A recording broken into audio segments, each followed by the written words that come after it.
আমি এই মসজিদে নামাজ পড়লাম। বর্তমানে এই মসজিদটা বাংলাদেশের শেষ সীমান্ত এবং ভারতের সীমানার শুরু।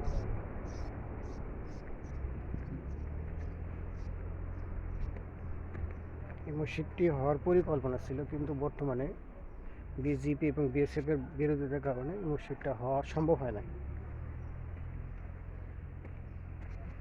আমি ভারতমালা মসজিদ থেকে নামাজ পড়ে বের হলাম।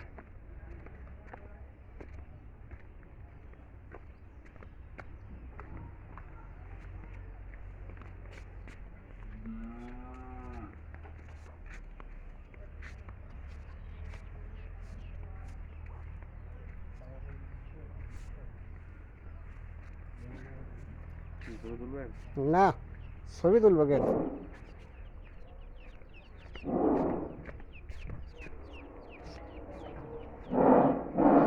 আমি বর্তমানে দাঁড়িয়ে আছি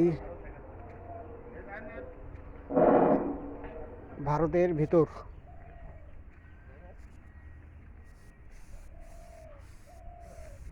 আচ্ছা, যে রোদ উঠছে এখনো ধান নষ্ট হবে না।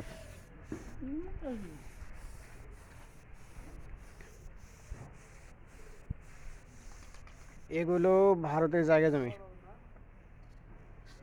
ভারতের ভোটার ওনারা।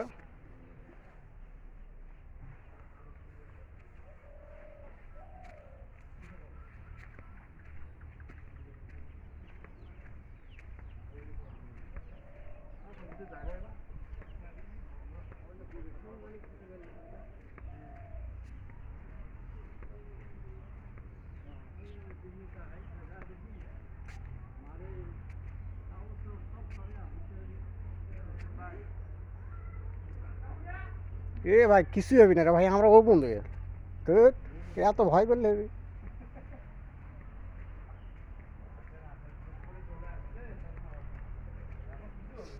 ওরা তো সবসময় আসবে, নির্দিষ্ট টাইম আছে, হয় 10টা না 4টে।